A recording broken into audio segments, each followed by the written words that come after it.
битум мәселесі бойынша битумда бізде қазір жол көлік мәселесі өте ауырлады және битум өзіміз мұнай өндірсек те битум жоқ. Неліктен?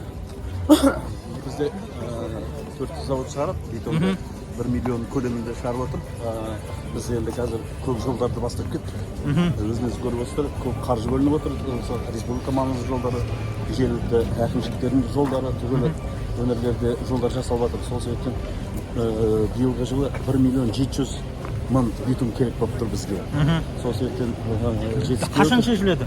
Ол шешілгенде біртіндеп шешіліп жатыр ғой.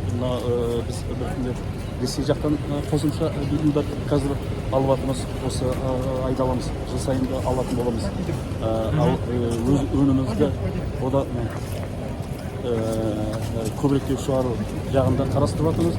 Мынау біздің әріптесіміз энергетика министрлігі тағы қосымша бір завод саламыз ба деп жоспарлап отыр.